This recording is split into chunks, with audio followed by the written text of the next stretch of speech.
Bismillahirrahmanirrahim. Kusoo dhawaada shabakada Solagroups.com ee laga barto cilmiga ICT iyo English oo ku baxa luqadda afka Soomaaliga. Magacaygu waa Cabdinaash Ismaaciil. Emailka mar walba aad nagala soo xiriiri kartaan waa info@solagroups.com. Waa casharada imtixaanaha ahaa ee English language ama luqadda Ingiriiska.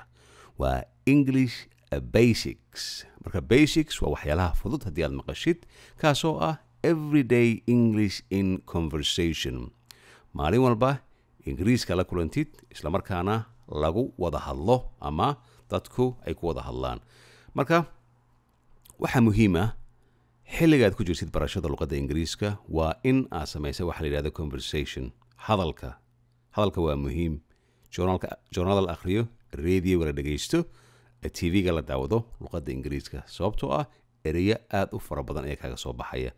Marka waxa ugu muhiimsan waa in aad barataa everyday English in conversation maalin walba waxyaabaha ka hor imanaya. Sababtoo ah waxa laga yaabaa Ingiriiska qaarkood in maalin walba lagu hadlin oo aad maqashid bishii hal mar ama sanadkii xataa aad maqashid hal mar. Laakiin waxaa jira English basic ah oo maalin walba albaabka guriga markaa ka baxdid ilaa aad ka soo laabatid ku hadashid oo la yiraahdo everyday English in conversation. Marka insha Allah kaas ayaanu baran doonaa, waana muhiim.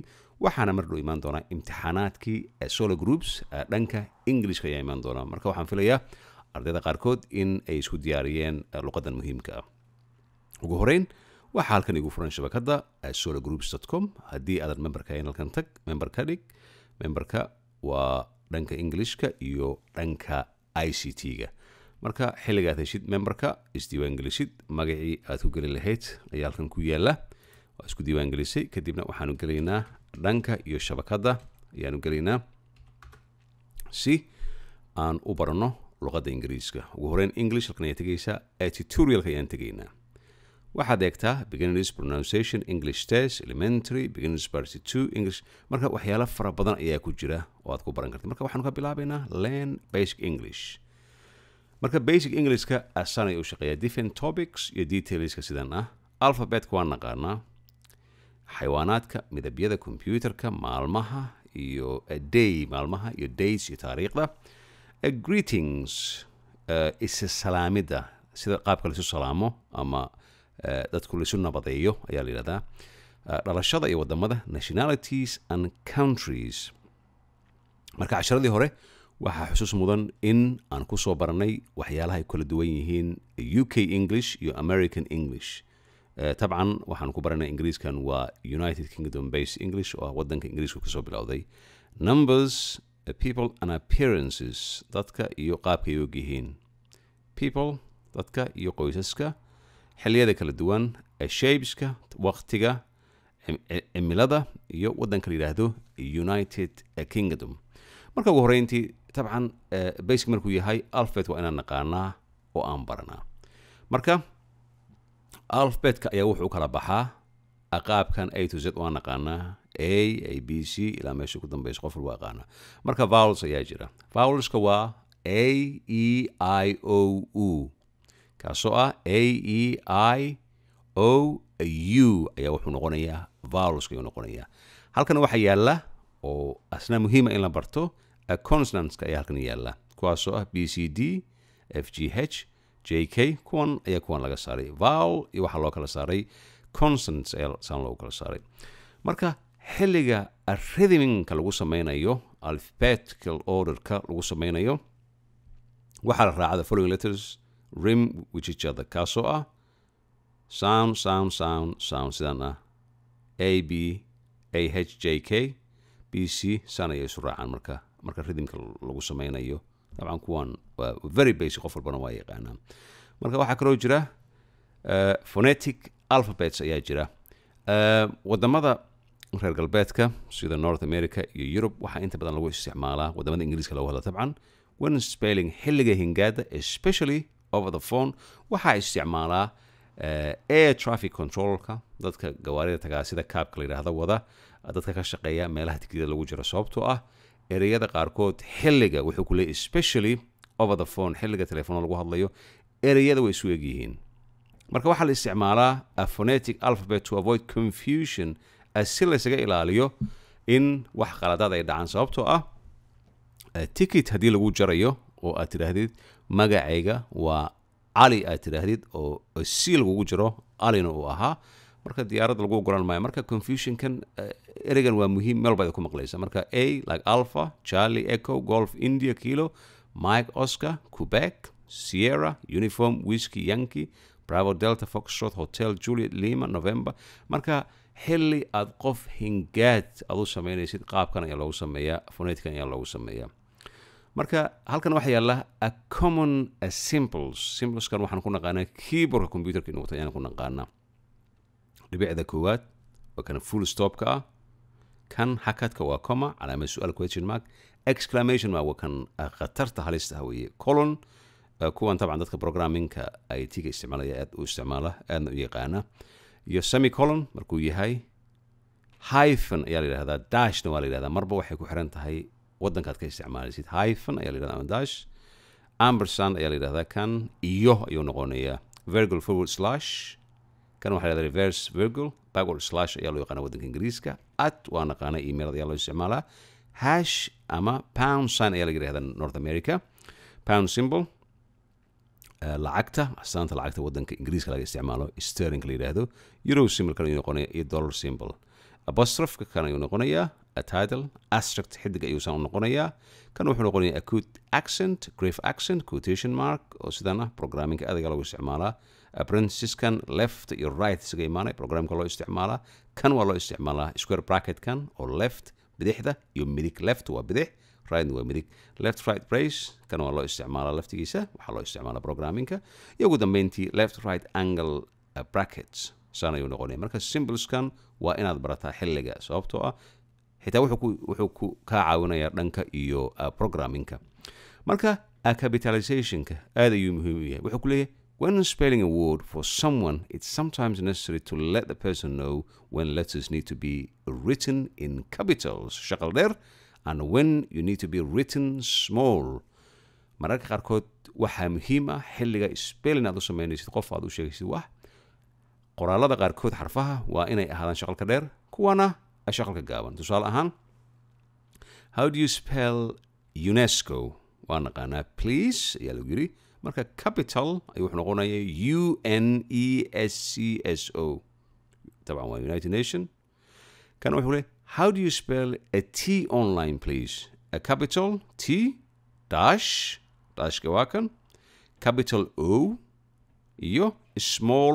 NLINE marka kan dhammaantiis waa capital ayuu ahaa kan laakiin capital T dash capital saan ayuu soconaya ugu dambeyn wuxuu leeyahay how do you spell one and one profile please the number one then ampersand oo kan ah iyo and one followed iyadoo ay ku xigto by a capital P oo kan ah small ROFI saas ayuu soconaya markan waa very common waana garan karnaa marka haddii aan aadno dhankan iyo waxaanu aadaynaa homeka ayaan ku laabanaynaa kaas wuxuu alphabet xayawaanka marka waddanka boqortooyada ingiriiska ayaa inta badan laga hadlaya animals that you might have seen in the United Kingdom xayawaanaad laga yaabo inaad ku aragtay waddanka boqortooyada ingiriiska haddii aan riixo waxaa ku jira xayawaanaad aad u fara badan marka cod ayaa la socday codkii waa ka reebnay sababtoo ah si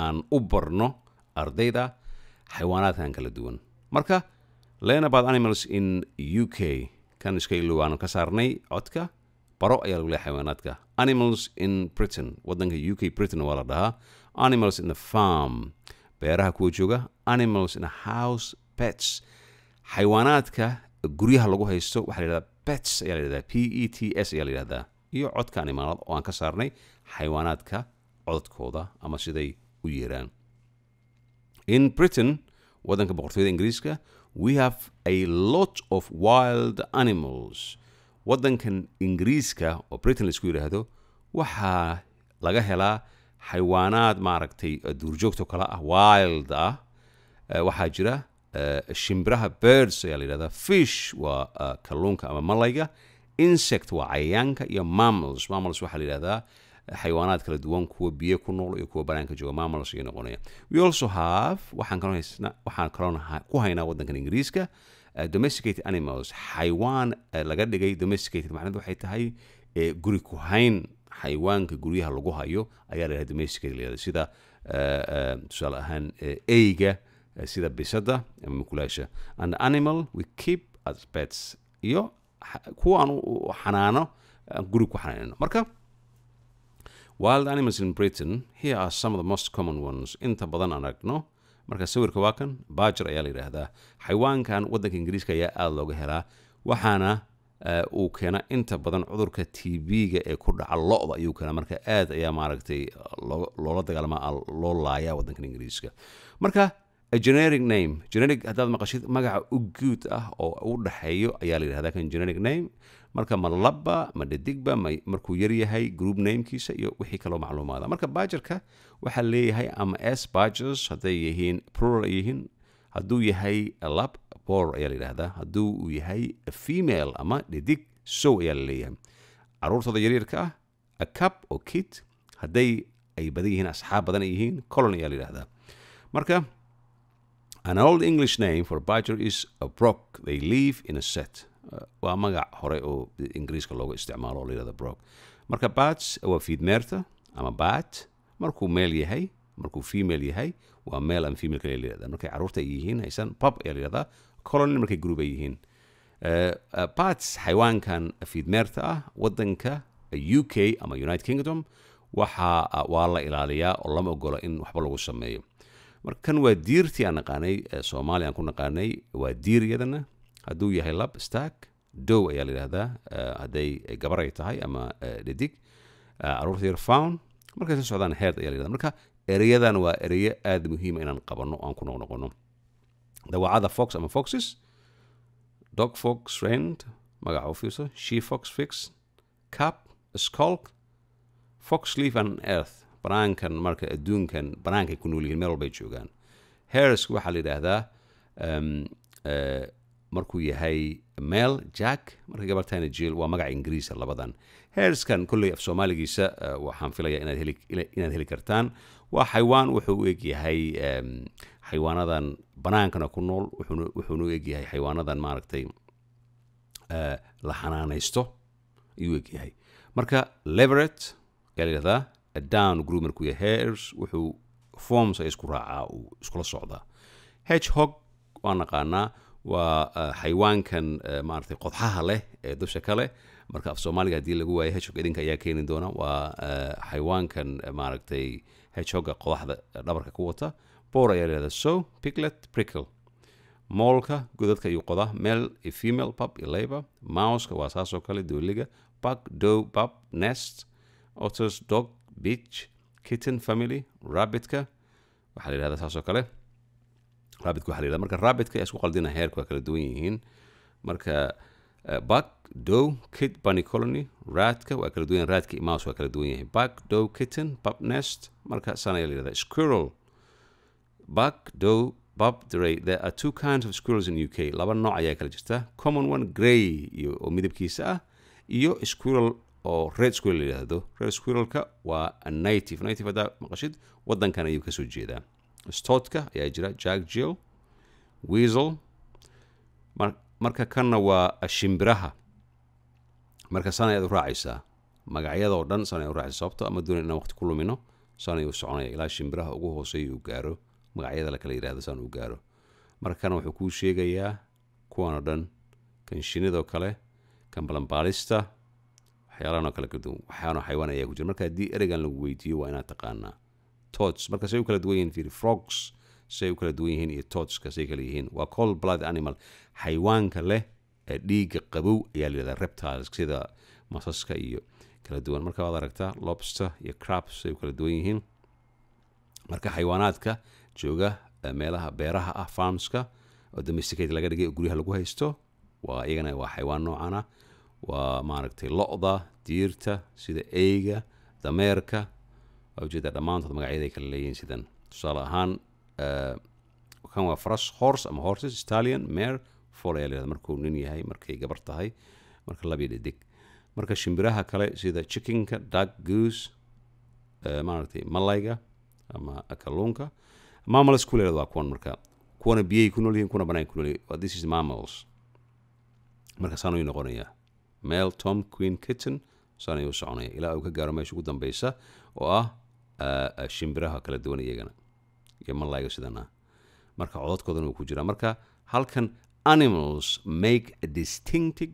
sound xayawaanaadkan waxay sameeyaan cod iyo gooni ah kuwa qaarkood sida loogu talgalay u sameeyaan kaasoo ah some of these sounds have their own word eriya ayay wataan kuwan qaarkood do you learn this probably not lagama yaabo inaad bada but you never know one day you might thank us maalin ayaa laga yaabaa inaad noo mahad celisid marka saan ayuu soconayaa waa inaad barataa aad ku laalaabataa su-aalo ayaa ka imaanaya imtixaanaadka marka midabyada waa naqaanaa primary colors secondary colors tertiary colors black and white iyo tusaale ahaan examples marka primary colors kuwan ayaa la yidhaahdaa dad waxaa jira la yidhaahdo color blind oo waxay yaqaanaan keliya primary colorska ma yaqaanaan waxay yaqaanaan casaan blue iyo hurdiga yellow red blue iyo yellow kuwan ay yaqaanaan kuwa kale ma yaqaanaan marka in art xilliga artiga la sameynaya three primary colors xilliga art iyo designka la sameynayo oo brushka lagu sameynayo these colors they cannot be made by mixing other colors together they are red blue and yellow mix laguma sameyn karo marka iyaga ayay gooni ama unique ay yihiin secondary colors wuxuu noqonaya marka haddii la isku daro if you mix two primary waa isku darida isku qasida mix two primary colors together haddii laba primary kuwan isku dartid you create what is called a secondary color waxaa sameynaysaa color mixing red and blue creates purple blue and yellow makes green and yellow and red makes orange tusaale ahaan kan waa casaankii haddii lagu daro kan oo sidan ah blue haddii lagu daro purple ayuu sameynaya kana green and orange waa fahmi kartaa marka tertiary colors ayaa jira tertiary colors are neutral colors such as browns and grays waa kuwa neutral ah if you mix three primary colors together you get tertiary colors if you mix primary colors and secondary colors you get this tertiary colors brown iyo grey lagu sheegay waa qaabkan grey black and white waa madow iyo cadaankan black adds shadow to color shadow waa wuxuu ku daraa hoos ahaan ayuu ku daraa but white makes color lighter xoogaa waa soo iftiimeeyaa lagu leeyahay tusaale ahaan kuwan haddii saan lagu daro pink ayuu noqonayaa cream light blue opposite dark blue light blue haddii maqashid opposite dark blue light green saan ayuu noqonayaa tusaale ahaan the Union Jack calanka waddanka ingiriiska keliya ma aha waddanka britain ayaa la yidhahda sababtoo ingiriiska waa waddanka waxaa jira wales la yidhaahdo waxaa jira north ireland waddanka la yidhaahdo waxaa jira waddanka scotland waa 4 waddan oo isku tegay marka calankooda calaamo gooni ayay leeyihin laakiin calankan waxaa la yidhahdaa Union Jack ayaa la yidhahdaa union isu tegidda jack ayaa la yidhahdaa waa casaan cadaan iyo blue waddanka Jarmalka the German flag is black red and yellow calanka waddanka Jarmalka waa madow casaan iyo hurdi isku dhex jira marka xayawaankan la yidhahdo shimbirta ah ee penguins la yidhahdo waa madow iyo cadaan black and white marka aubergine purple aubergine-ka waa cunto la cuno oo maaragtay dhulka ka soo baxda oo la cuno ayaa la yidhahdaa aubergine ayaa loo hingaadiya aubergines ayay noqonaysaa marka kana lettuce saladka ansalaatada ayay yidhahdaan soomaalida waa green oo qaabkan ayuu egyahay lemons are yellow liimada waa yellow ama hurdi ay noqonaysaa orangeadan waxay noqonaysaa are oranges are orange marka midabyadan saas ayaa adeegaysaa computer PC markaad maqashid waa personal computer ayuu ka yimid I presume that as you're visiting this page you are some kind of computer marka waxaan I presume waxaan u malaynayaa of course wuxuu noqon karaa I think waa noqon karaa laakiin qofka hadduu wax uu hubo kale I presume that you're visiting this page you are on some kind of computer tabcan haddii aad imaanaysid boggan halkan ah Solagroups waxaa hubaal ah in a computer isticmaalaysid but do you know what all parts of the computer are called find item list marka ma sheegi kartaa magacyada kala duwan ee computerka kan qof walba waa fahmi karaa oo Solagroups soo gala computer cupboard disk drive drawers filing cabinet keyboard monitor mouse mouse mat pigeonhole speakers screen marka gabi aan halkan u yaala waana fahmi karnaa waxay yihiin lama baahan kana waa laptopkii laptops are similar laptopka waa isku qaab ayuu noqonayaa but need some extra vocabulary marka wuxuu u baahan yahay vocabulary ka duwan kan marka itemadu waxay yihiin disk drive keyboard hinges geesaska screen oo kashashada iyo touchpadka oo kana marka halkan waxaa yaala keyboardka aan isticmaalno keyboard is one of your input keys input waa wax la geliyo but do you know your way around an English one marka wuxuu ku sheegayaa Englishka iyo kuwa kale inay kala duwan yihiin marka ma ogtahay ku leeyahay kan Ingiriiska ah iyo dhinaca loo raaco marka kan waa muhiim quality ayaa la yidhaahdaa waayo q u eg hadda keyboard hadda isticmaalaysa ee q w e r t y adduunka o dhan kan ay isticmaalaan QWERTY ayaa la yidhahdaa keys halkan ayuu kasoo bilowda QWERTY ayaa ma jirta halkan ayuu kasoo bilowda marka alphabet alt key arrow backspace breakspace cap locks marka shaqal kale shaqal gaaban control keys enter keys dhammaan sidan ayuu shaqeeya haddii aad u baahan tahay large waad samayn kartaa ugu dambeyntii halkan waxaa yaala a keyboard a simple names magacyada symbolska uu wato sababtoo ah hal erey ama laba erey ayaa isla socda ama dhibic waxay ahaataba magac ayuu leeyahay acute accent kan grave accent asterisk at casharka qaybtiisa horaan kusoo aragnay kanna waa kuwii aan soo aragnay marka gebi ahaan halkan ay ku wada jiraan pipe aka vertical bar slash aka stroke slash kasana backward underscore markuu yahay emailada inta badan loo isticmaala marka kanna waa sii maraysaan iminka waxaan u baahanahay days of week learn about the dates wuxuu noqonayaa Monday Tuesday Wednesday Thursday ku dhawaaqada waa muhiim Monday the working week ayuu noqonayaa asbuuca laga shaqeeyo inta laga shaqeeyo waxay ku xiran tahay waxaan ku hadlaynaa tabcan waddanka Ingiriiska Monday Tuesday Wednesday Thursday Friday Saturday Sunday marka kana waa weekendiga ama dhammaadka asbuuca marka san ayuu noqonaya mon two wed thir fra sat sun ayaa loo soo gaabiyaa marka halkan YouTube ayaad ka geli kartaa waad dhegeysan kartaa bilaha sanadkana waa sidan January February ku dhawaaqida ayaa muhiima March April maqal April ma ahan af Soomaali April ma ahan April May June July August September October November December kana waa Jan Feb Mar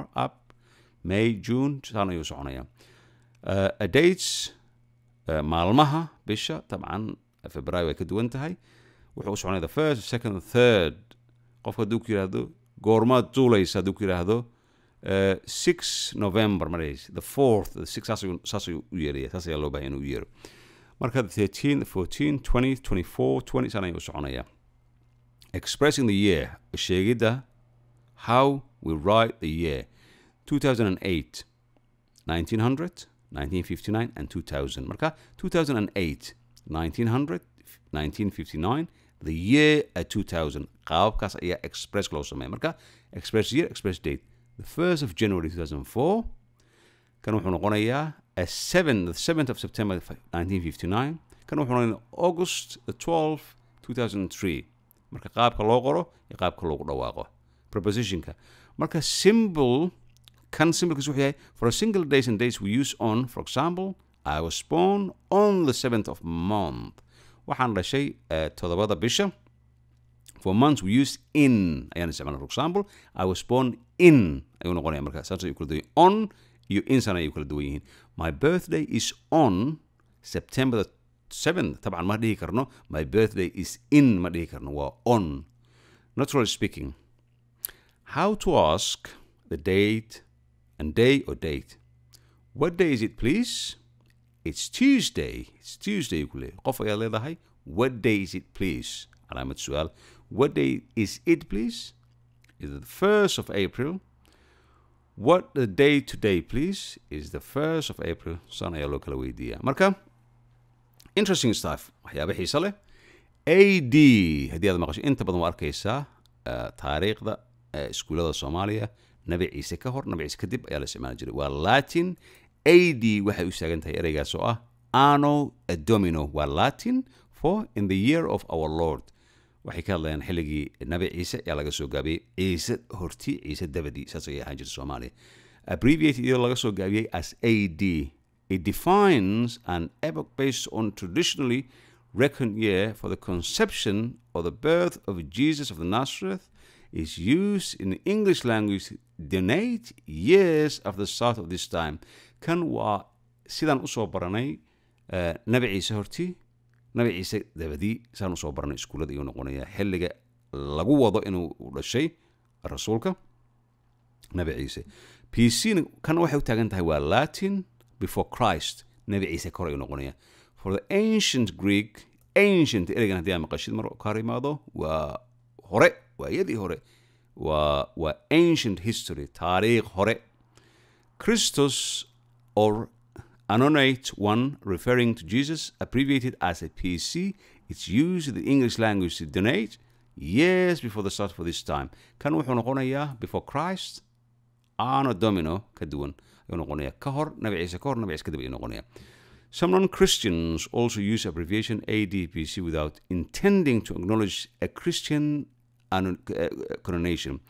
Dad aan ahayn Masiixi way isticmaalaan ADPC iskuulada sida nabi ciise dhalashiisa ka hor iyo kadib iyagoo aanan aqoonsanayn qaabka taariikhda Masiixiga loo isticmaalo. But some people, dad qaarkood prefer alternative. Erayadan ugu cusub oo dhan waa inaan qabanaa alternative waa wax ka duwan haddii loo soo qeynay alternative waxaa loo isticmaalaa alternatively haddii qofku yidhaahdo waxaan rabaa I want to fly to Mogadishu with the British Airways dad tiraahdo waxaan doonayaa inaan muqdisho u duulaan oo isticmaalayo diyaaradda British Airways oo raacayo waxaa lagu leeyahay it's not available waxba kuraasi way buuxda alternatively waxaan kaloo kugu bedeli karnaa diyaaradda Emirates aan kugu bedeli karnaa kale marka alternatively wuxuu leeyahay CE a common era and PCE before common era arguing they are from neutral terms kan waxaa loo isticmaalaa waayadii hore iyo siday ahaan jireen dadkan masiixigeen ayaa isticmaala marka millennium waxaa loo isticmaalaa millennium haddii maqashid 1000 years 2000 wuxuu ahaa millenniumkii labada ayuu ahaa 1000 years xilligii uu bilowday taariikhda masiixiga uu bilowday a century is a period of 100 consecutive years a century waa qarni waa 100 sano oo saan isugu xigta centuries are numbered ordinary marka qarniyada waxaa loogu xisaabaa number ahaan sida 19th century qarniga 19aad oo kale a decade haddii aad maqashid ereyga waa muhiim a decade haddii aad maqashid is a period of 10 years tusaalahaan qof haddii ku yidhahdo how long have you been living in United Kingdom imise sano eed ku noolad ma dhahaysid 10 years ma dhahaysid a decade 2 decades 20 sano 3 decades 30 sano marka the decades from 1920 to 1999 I called 20s inta decadeska 20 ilaa 90 waxaa loo 20s 60s etc waxay aatab 70meeyadii 80meeyadii 90meeyadii saas oo kale waay but the current decade has no universal accepted name some refer to the decade of 2000s marka waxyaalahan waa waxyaalo oo interesting fact ah oo jiro waa si akhrin kartaa blog ayaa halkan yaala bloggaas ayaad raaci kartaa waad sii dhexgeli kartaa marka kan waa muhiim notekan when you're writing date as numbers British and American English different markaad qoraysid taariikhda Maraykanka iyo North America iyo Britishka way kala duwan yihiin to write the date is 7th of September 2007 a Brit waxa laga soo gaabiyey qofka Britishka ah a Brit ayaa la yidhaahdaa will write maalinta waxay ahaataba bisha iyo sanadka sidaan oo kale Americanka waxay u qoraan ama waddanka Maraykanka waxaa loo qoraa bisha ayaa lasoo hormariyaa ka bacdi waxaa lagu xijiyaa maalintii sanadkii saan ayuu qormayaa this often causes great confusion tan inta badan waxay keentaa in dadka ay ku jahwareeraan it's better to write waxaaba kasii muhiimsan in lagu qoro qaabkan oo kale 7 September 2007 ama September 2007 looks nicer marka kanna si eega qaabkan waxyaalo badan ayaan ka faa'iidi doonaa marka kan waxaa jira greeting qaabka la soo salaamo everyday greeting marka weli waxaan ku jirnaa English basics ayaan ku jirnaa wax maalin walba ka hor imaada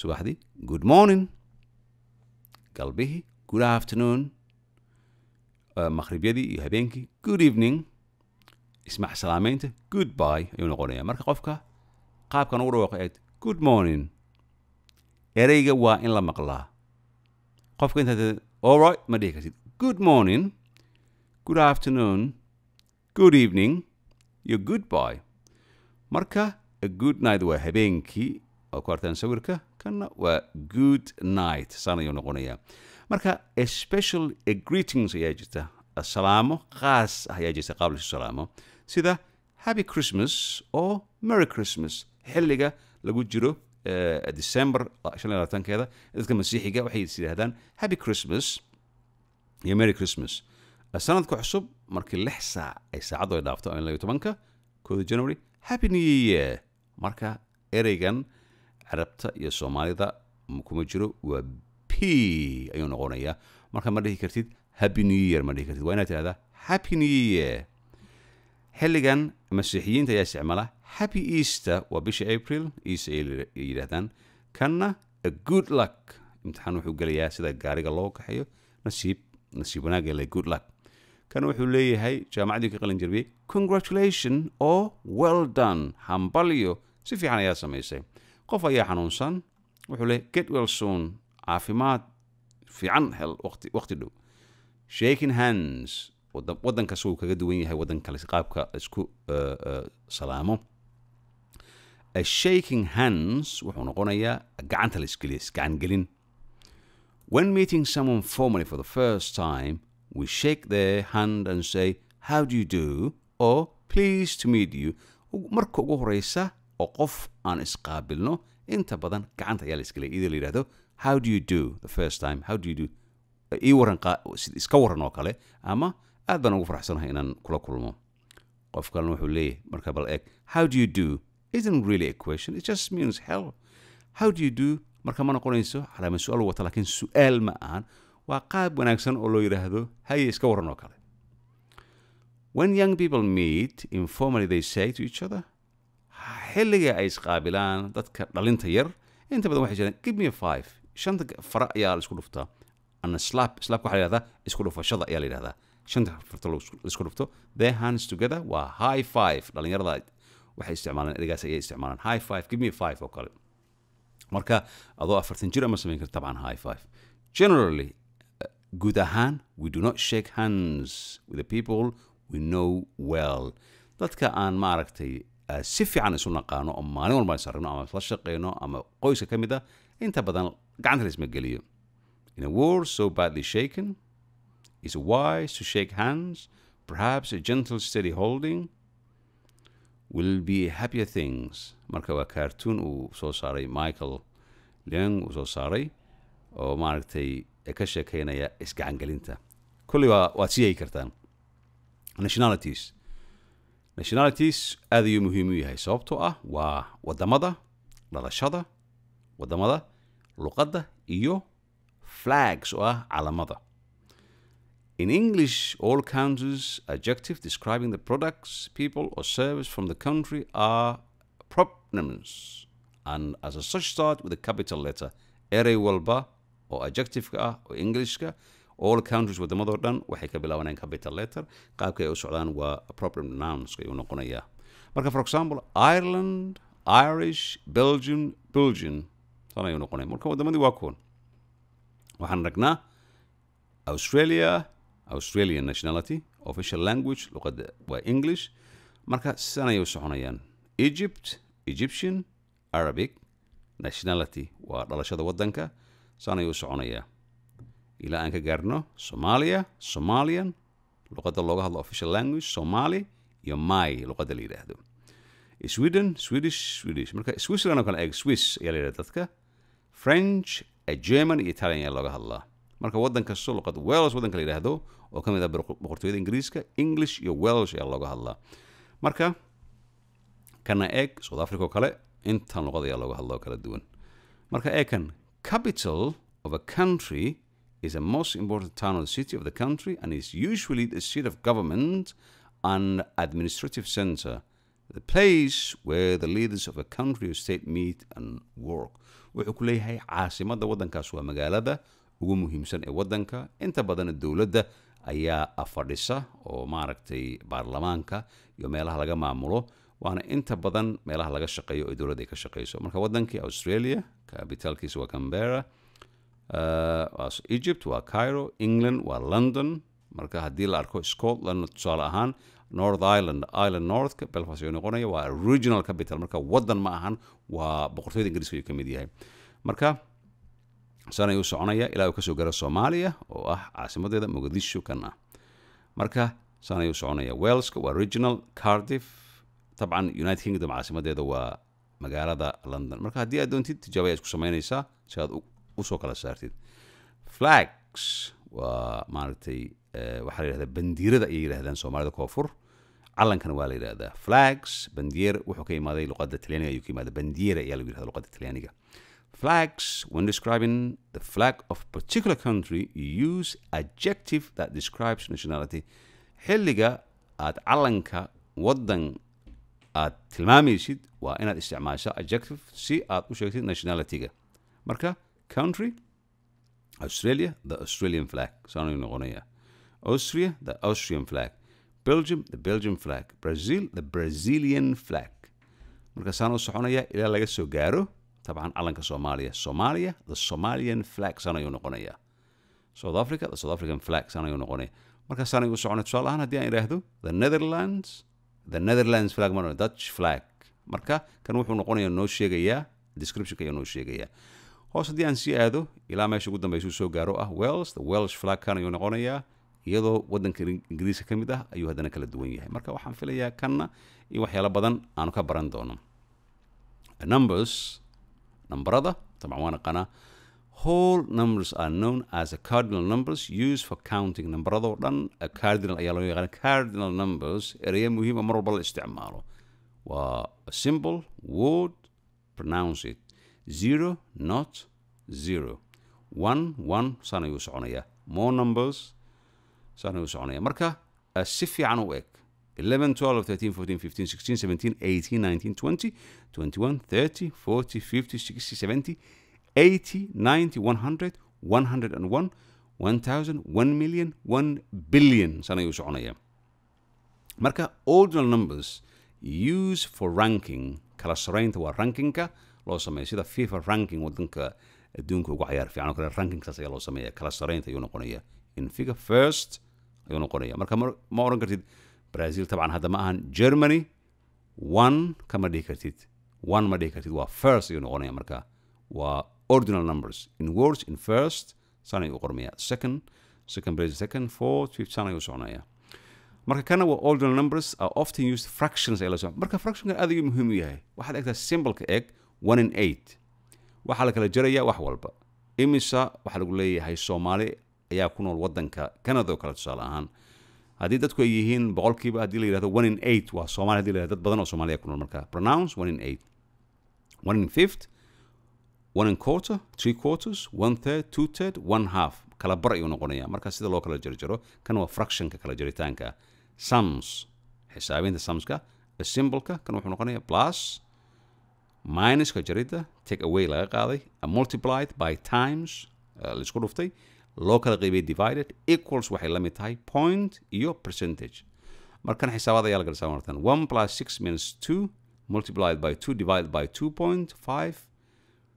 equals 4 saasay noqonaya marka kan ayaanu ka hadlaynaa 1 plus 6 means kan ayaan ka hadlaynaa marka ama 1 and the 6 take away 2 times 2 divided by 2.5 is 4 saan ayuu noqonaya kana 10% of 100 equals 10 what to say 10% of 100 equals 10 طبعا what to say 1 we often say a instead of 1 inta badan waxaan idhahnaa a meeshaan ka rolayn 1 for example tusaale ahaan when we have a number 100 or half we say 100 or a half a fractions marka not all numbers are whole numbers or just fractions see above they mix of both numberada qaarkood number la yaqaana ma waa fraction oo maaragtay noocyo kala sameeya ayuu noqonaya marka ka xisaabada ayaan dhexda ka galnay for example 1.5 saan ayuu qormaya 1.5 meter decimals kuwana programming ayaan ku aragnay when pronouncing decimals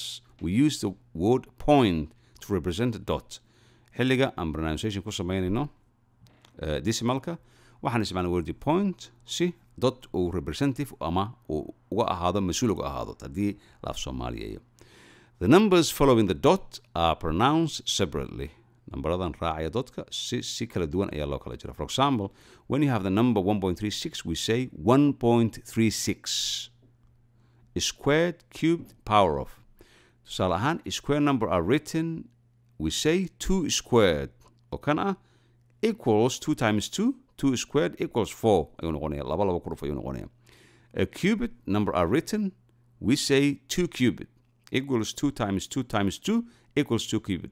Marka sidan ayuu soconay numberadoo dhan waad akhrinaysaa interesting numbers. What could possibly be interesting about this? maxaa maaragtay wax interesting ama maaragtay xiise ka iman kara. Try writing numbers 0 through a 9. isku day inaad qortid numberada eber ilaa iyo 9. Then write how many numbers you have counted. 1, 2, 3, 4, 5, 6, 7, 8, 10. Yes, 10 numbers without using the number 10. maxaad u isticmaalin 10? 9 ayuu ku egyahay sababtoo ah 0 iyo halkan ka bilowday. kana sheekada inaan gala dooni maayo, kan waa xisaabaad iyo programming ayaa la dhexgelaya. You can put as many notes in front of number without changing the value. intaad doontid ayaad hirgelin kartaa oo horrigi kartaa front of number adigoon wax value-ga ama qiimihiisa aadan bedelin. marka saan ayuu ku soconaya ilaa aad ka gaartaan halkan 1 billion letterska wax walba sidan. marka kuwana waqtigan ayaad ku eegaysaan.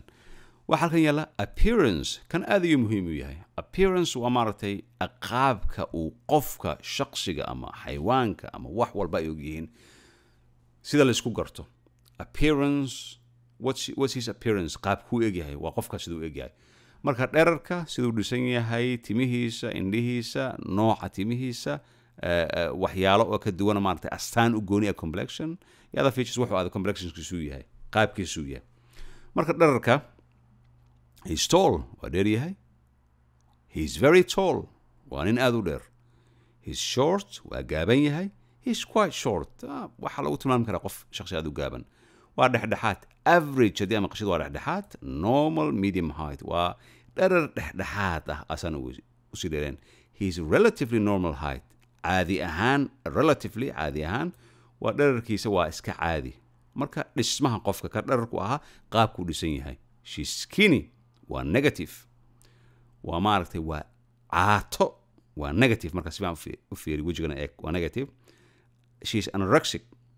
anorexic waxaa la yidhahdaa inta badan waxaa lagu arkaa wadamada Europe iyo North America. waxayna u badan yihiin inta badan dhediga gabdhaha da-dooda ay ka yar tahay 25 oo cunto dhanka sooma oo maaragtay qalfoof noqda ayaa la yidhahdaa anorexia. waa cudur wadamadan lagu arko reer galbeedka. kana waa medical waay. waa maaragtay wax maaragtay caafimaadka dhankiisa waay. kana waa negative oo she's underweight waa qof miisaankiisu aad u yar yahay. she's a thin waa caato. kana waa negative. she's slim kana waa caato oo igana positive ah. slimka kan waa positive. she's slender. slender waa maaragtay qof aad u qurux badan oo aan buurnayn caatana aan ahayn. marka kuwan waa positive. kan waa negative wejigii waad ujeedaa waa maaragtay wax aan fiicnayn oo kale. positive kana waa fiican yahay. iyo way buuran tahay waa negative. she's fat. marka wadamada reer galbeedka burnaanta aad ayaa loola dagaalama. marka fat qofka haddii la yidhaahdo aad buu u xanaaqaa. she's tubby. waddanka ingiriiska ayaa laga isticmaala waa negative. waa maaragtay qof maaragtay kala socda ayuu noqonayaa. she's overweight waa maaragtay qof aad u cayiran waa negative. she's a plum. a neutral waa dhexdhexaadkan. plum wuxuu noqonayaa maaragtay inta badan waxaa la yidhahdaa gabdhaha xoogaa aan buurnayn isla markaana aan xaata ahayn ayaa la yidhahdaa. markana waa neutral. waa stocky qof ishaya. qofkaas wuu ishaya marka leed waa stocky. waa maaragtay she's bony. kan waa positive. marka saana uma buurna caatana ma aha. timaha. note if a man is fat haddii nin ama labka uu yahay qof cayiran especially around the waist. dhanka waist waxaa la yidhahdaa meesha suunka lagu xiro ayaa la yidhahdaa. we often say he has a beer belly. wuxuu leeyahay alool ka keentay cabitaanka beerka ayaa la yidhahdaa waddanka ingiriiska beer belly hadduu qofkan kale waa cayilan yahay. marka timaha hair. blonde fair hair. tima oo maaragtay blonda ah oo cad oo laakiin xoogaa dhaldhalaalaya. waa brownka midabkaan aragnay hair. red hair. black hair. grey hair. grey cirada markay soo socota ayaa la yidhahdaa. marka waa kana blonde ayaa la yidhahdaa. kana brunette ayaa la yidhahdaa qaabkan. red head ama gabadha timaha cas ayaa la yidhahdaa. indhaha. eyes wuxuu noqonayaa grey eyes. grey kan ka soo qaad. grey kan ayuu noqonayaa. grey markuu yahay waan soo aragnay. green eyes indhaha greenka ah la yidhaahdo. blue eyes kuwa bluega. brownka kuwa ah iyo kuwa madowga ah. note this is a black eye. marka ha ku qaldin black eye wuxuu noqonayaa qofka marka feer lagu dhufto oo kale wuxuu leeyahay black eye ay leedahay indhaha laga madoobay. marka timaha qaarkood she has a long hair. tima dheer ayay leedahay. she has a short hair. tima gaaban ayay leedahay. he has no hair. he's a bald. bidaar ayuu leeyahay tima male.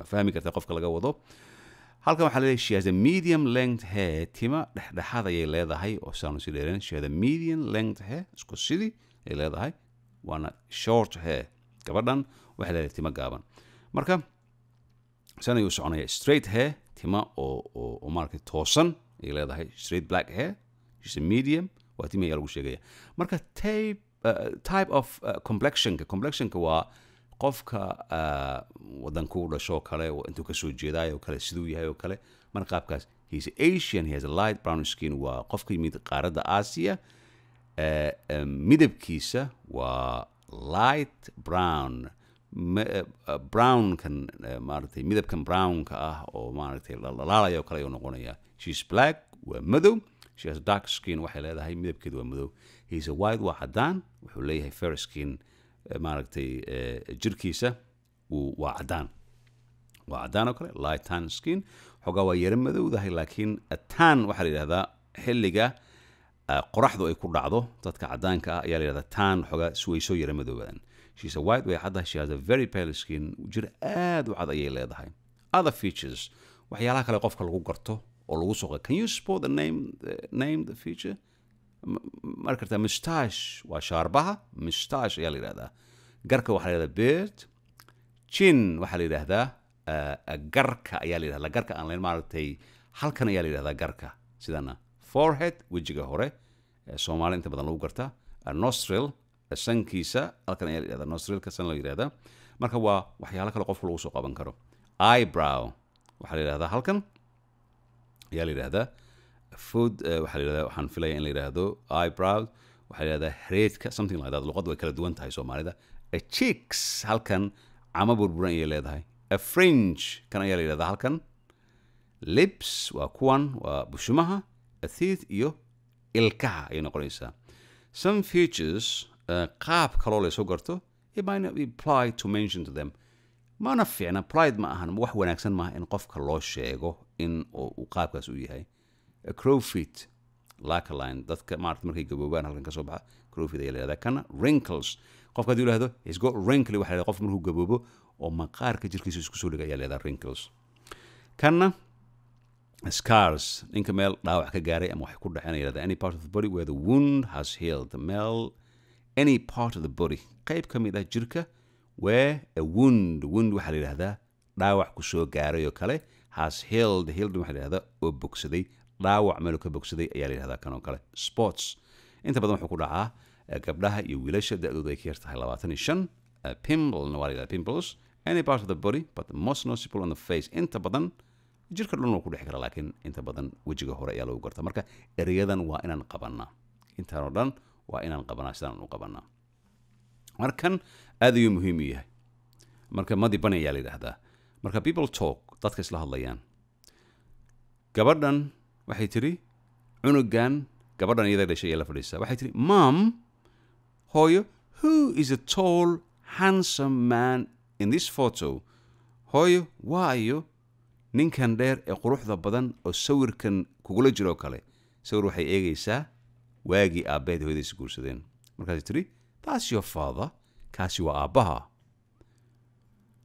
markay tiri gabadhii waxay tiri then who's the fat bald guy living with us waa ayay tiri ninka buuran ee bidaarta leh ee guriga nagula nool lan waqtigii ay isguursadeen iyo waqtigii hadda la joogo caruur la dhalay wuu kala duwan yahay marka jawaab way u kala weysay marka kanna waad sii eegaysaan marka family qoyska waa sidan English families qoyska waddanka Ingiriiska first rule there's no such a things as a typical English family ruleka ama maaragtay kan ugu horeysa ma jiro wax typical English yidhaahdo sidaana marka sideen ku barana this is Mary Bell this is George Bell marka waa isqabaan waa isla dhashan waxay ahaadaan Mary and George are married to each other Mary iyo George way isguursadeen George is Mary's husband s ayaan ku darnay haka dushaan ka gelinay Mary is George's wife they are husband and wife Mr and Mrs Bell have two children marka dadka marka loogu yeerayo Mr iyo Mr Bell waxa la yiraahdaa magacyadooda ayaa lagu wada yeeraa marka lama oranayo Mr George and Mrs Mary la oran maayo waa Miss Bell waa laba qofood isqaba laba carruur ayay leeyihiin Carol and Robert Bell. Kan waad aragtaa gabadha Carol ayaa layihahdaa inankana waxaa layihahdaa Robert. This is Carol Bell. Carol is their daughter. Tani waa Carol waa gabadhooda. Kan waa wiilkooda waxaa layihahdaa Robert ayaa layihahdaa. Marka Robert is older than Carol. Robert wuu ka weyn yahay Carol. He's Carol's big brother. Waa Carol walaalkeeda ka weyn. Carol is younger than Robert. Carol waxay ka yartay Robert. She's Robert's little sister. Waa Robert gabadha walaashiisa ka yar. They are brothers. Brother and sister waa gabar waa isla dhasheen waa walaalo isla dhashay. They are Mr. and Mrs. Bell's children. Waa Mr. and Mrs. Bell caruurtooda. Marka George is Carol and Robert's father. Marka sidii ayuu kusoo lalaabanayaa waa lagu sheegayaa qaabka kale yihiin. This is Emily Richards. This is Edgar Richards. Marka Mr. and Mrs. Richards are Mary's parents. She's their daughter. Marka waxay dhaleen Mary oo ahayd aan kusoo barnay kan waa awowga marka sida awowgii sidii lagu baran lahaa ayaa lagu sheegaya. Marka Edgar and family are Carl and Robert's grandparents. Carl and Robert are their grandchildren. Grandchildren ayaa la yidhahdaa.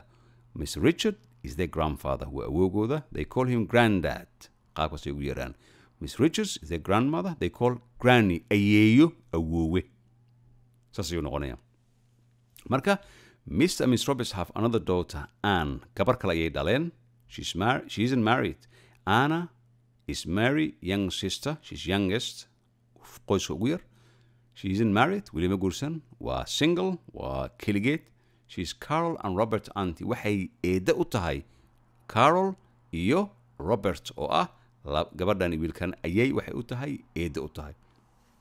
Marka Carol is her niece. Waxay u tahay eedadeeda. Robertna wuxuu yahay nephew. Eedu u yahay. Marka Ingiriiska anaga eedaan dhahnaa iyo abti waxaasaan dhahnaa. Marka adeer xogaa way kala duwan yihiin. Mary husband George is brother-in-law. Marka Mary husband oo George yidhahdo waxay tahay brother-in-law ay yidhaahdaan. waa sidi ma noqon karto waxay noqonaysaa sodogayga ayuu noqonaya marka af Soomaali diido brother-in-law. She's George sister-in-law. waa sodogdeeda ayuu noqonaya marka waa fahmi karayaan. Mr. and Miss Robert also have a son.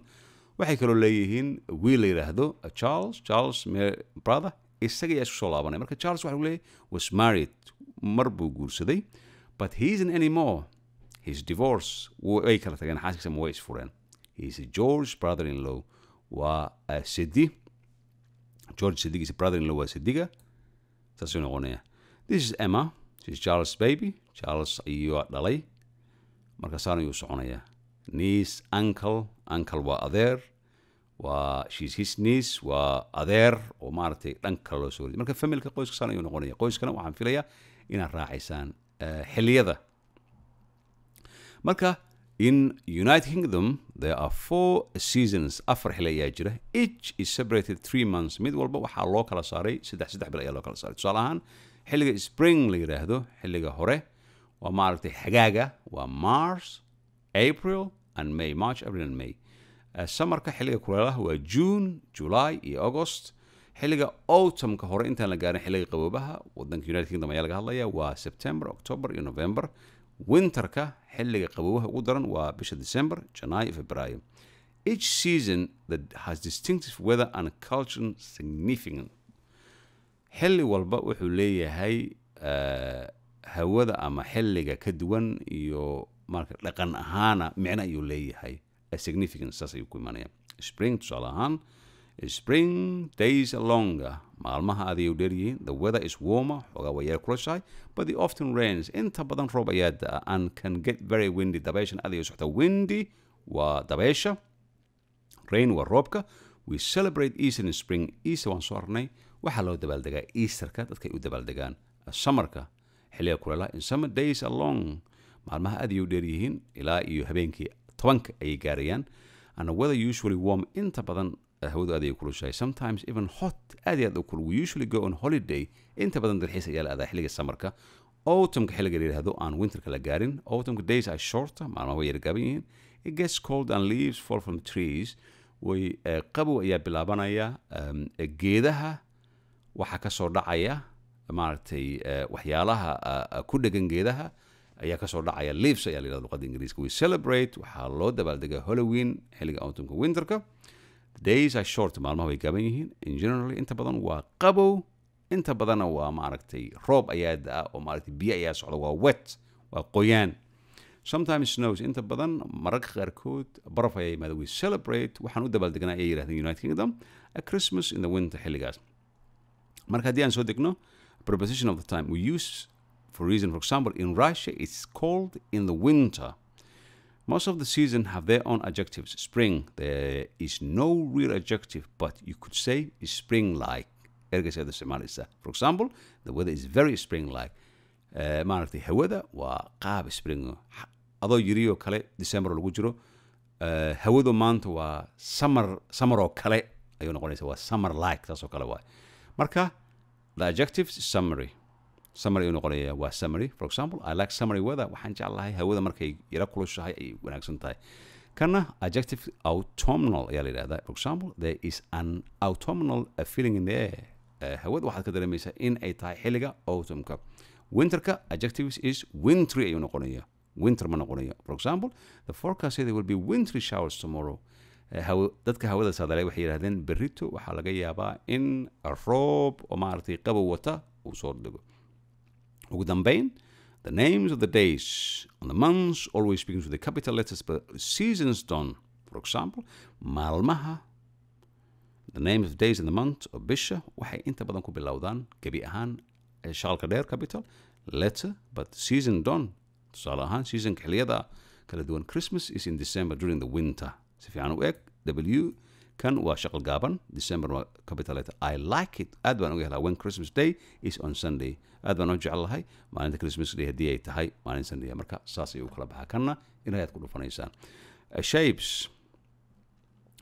simple straight shapes, simple rounded shapes, 3D shapes. marka shapeka iyo qaababka ay u kala duwan yihiin. rectangle-ka waa kan, square, triangle saan ayuu noqonaya, simple round shapes, circle-ka saan u wareegsan, oval-ka waa ka duwan yahay, triangle-ka noocyadiisa kala duwan, equilateral triangle, isosceles triangle, right angle triangle. kanna masteradii aan isticmaali jirnay waagii iskuulka ayaa loo isticmaalaa. 3 dimensionka shapekiisa wuxuu noqonaya cone, cube oo design lagu samayn jiray, a cylinder, a pyramid, ahraamta, rectangle prism saan ayuu noqonaya, TV technology loo isticmaala, iyo sphere saan noqonaya. marka inta badan wuxuu dhacaa xilliga qoraxdu ama bisha ay madoobaato. mathematical shapes kuwa xisaabaadka wuxuu noqonayaa parallelogram, pentagon si fiican u xuso. pentagon waa 5 sides. dhismaha ku yaala waddanka Mareykanka, ciidamada Mareykanka isticmaalaan waa pentagon, 5 sides ayuu soo noqonaya. hexagon waa 6 dhinac ayuu soo noqonaya. octagon waa 8. marka kan wuxuu noqonayaa complex miscellaneous shapes. miscellaneous waxyaalaha la isku dhex yaaciyey, waxyaalo badan oo kala duwan oo kuwan ka duwan ayuu noqon. miscellaneous ayuu noqonayaa. coffin waa naxashka dadka la geliyo xilliga ay dhintaan. diamondka waa diamondkana, wadnaha, kite-ka waa bahasha la biibiyo, ibtay ayaa la yidhahdaa luqada Soomaaliga ee koonfurta. petal saan ayuu noqonaya. shell waxaad ka soo qabanaysaa shellka maaragtay petroolka sameeya. star xidiga, iyo teardrop maaragtay ilinta soo dhacdo kale. when is a shape not a shape. xilliga shapeka uusan shape ahayn, kan waxaa la yidhahdaa squiggle ayaa la yidhahdaa, kan waxaa la yidhahdaa oo blob waa loogu yeeraa. marka shapekaas ayuu noqonaya, aad ayuu xiisa badan yahay. marka xilliga timeka kana waa muhiim haddii aad tahay shakhsi baranaya luqadda ingiriiska. when it is an hour we say clock, but only when it's an hour. 12 o'clock, 6 o'clock, 1 o'clock, 7 o'clock, 2 o'clock, 8 o'clock, 3 o'clock saan ayuu soconaya. marka because it can be difficult to say 12 o'clock during the day or the night, we use special terms. aad ayaad ogta in la yidhaahdo 12 laba jeer ay kusoo maraysa clock during the day maalintii marka la 11 marka la gaaro, ama habeenkii barkii marka la gaaro. special terms ayaa loo isticmaala. tusaale ahaan 000 waxaa loo isticmaala 24. kan aad ayuu muhiim yahay sababtoo ah adduunka oo dhan waxaa laga isticmaalaa 24. tusaale ahaan Soomaaliya waxaa laga isticmaalaa qofka wuxuu ku leeyahay caawa 3 saac iimaaw. 3 saac waxay la mid tahay qofku yiri habeenkii 3 am 9 saac habeenimo iimaaw kale. marka 24 ayaa la isticmaalaa. saacad ma jirto la yiraahdo 1 saac 2 saac ma jirto, waa 24 hours ayaa la isticmaalaa. diyaaradaha adduunka wax walba waxaa loo isticmaalaa 12 midnight oo midnight, 12 noon oo noon. marka wuxuu noqonayaa 12 noon ayuu noqonayaa. okay, time 2. in 5-minute increments when in the past hour up to 30 minutes yet past we say past. markuu gudbo past ayuu soo noqonaya. kana waa lagu bartaa. when it's before the hour after 30 minutes we say 2. past ayuu noqonaya haddii la yidhaahdo when are you meeting me tomorrow imisadan sarkayna berri waxaad leedahay let's meet 12 past 30 minute ama 30 past 12 labiyo tobankii duhurkii oo dhaaftay xilligaas aan is aragno haddii aan la gaarin waa 2 intaan la gaarin marka waxay noqonaysaa 11:30 ama haddii aan idhaahdo waqtigaas aan isqaabilno there are 60 minutes an hour 60 daqiiqo ayaa saacadii wata 30 minutes is half waa kala bar we say half past or 30 15 minutes 15 daqiiqo is a quarter of an hour waa saacadii oo afar loo kala jiray waa quarter waa afar loo kala jiray we say quarter past haddii la gudbo oo 15 oo quarter to intaan la gaarin ka hor ama 45 inta baa loo isticmaali karaa marka 45 quarter to waa loo isticmaali karaa marka saan ayay socota quarter to 10 to 5 to clock waqtigii 5 past 10 past quarter past iyo half past haddii halkan soo degno 12:15 oo quarter past half past 12 qaabkan ayuu soconaya ilaa aad gaartid meesha ugu dambeysa marka way kala duwan yihiin xilliga digital clock often shows this way by using 24 hours clock 24 saac kusisa only the police and the military actually speaks using 12 clock 24 hour clock oo saacada marka saan ayay soconaysaa marka kan waa naqaanaa marka haddii how to ask time in English sidee ku weydiin kartaa kan ayaa muhiimadeena waxaad excuse me what time is it please marka ereyga ingiriiska mar walba fadlan ayuu raacayaa waa imisadii iga raalleha waa imisadii it's exactly 8 o'clock ayuu ku leeyahy waa 8 habeenimo ama wuxuu ku leeyahy it's 8 oo kuu soo gaabinaya ama wuxuu ku leeyahy it's half past 12 wuxuu ahaada excuse me do you have a time please waa dhihi karta could you tell me the time please isku waxay u shaqeen working time halkan ka soo aqri halkan soo raac morning am haddii aad aragtid stand for anti-meridian the time between midnight and noon ayaa la yidhaahdaa midnight habeen barkii iyo noon oo ah 6 saac afka soomaaliga laakiin 12 ayuu dhexeeya noon to midday pm waa stands for post meridian afternoonka ayuu noqonaya afternoon evening night midnight halhan ayuu ka bilowdaa good afternoon halkan haddii la gaaro halkan wuxuu ahaanayaa good morning halkan markii la gaarana good morning ayuu noqonaya halkan soo dhaafo marka 24 hourska am pm-ka capital letter san ayaad u raacaysaa iminka waxaan eegaynaa weatherkoo kale ah using verbs to describe the weather inagoo isticmaalna verbs waxaan ka hadlaynaa hawada weatherka the sun is shining qoraxdu way ifaysaa is drizzling waxaa leedahay roobka yar ee aan weynin ee la drizzling soo dhacaya oo markaa bilaabanaya the wind is blowing wind waxay noqon dabaysha way maartay way soo afufaysaa way af Soomaali way soo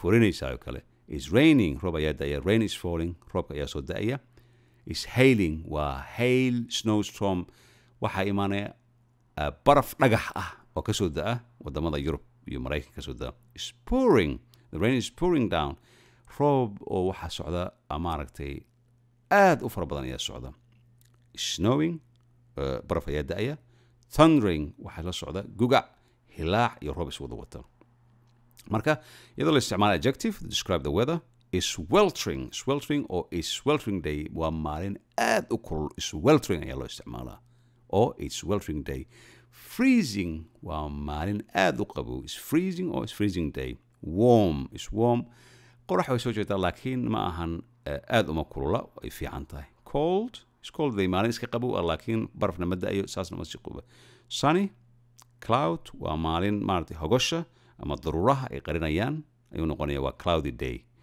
clear maalin maaragtay hawadu ay maaragtay aan daruura aan jirin ayuu noqonayaa stormy markuu noqdo wuxuu noqonayaa roob iyo gugac iyo wax walbo is wata ayuu noqonayaa stormy day misty wuxuu noqonayaa maalin hawada ay qarsan tahay waxba aan loo jeedin oo maaragtay qaac u ka socday noqonayaa foggy waxba lama arko waa fog ayaa la yidhaahdaa gawaarida xilliyada ugu badan ee shilka ay galaan oo waqtigan waa foggy marka la yidhahdo waa fog waxba lama qaac ayaa baxaya breezy hawa macaan ayaa socota breezy very nice windy waa dabeel showery waa roob yar ayaa da'aya rainy waa roob frosty wax walba waxay noqdeen baraf waa barafoobeen snowy sana usoo icy waa maaragtay waa barafoobeen dhulka dry waa qaleel wet waa qoyaan marka saan ayuu socon other things associated with the weather sunshine lightning marka uu maaragtay socdo puddles biyaha sidana raindrop hailstone snowflake waa barafka sidana the weather forecast qofka sheega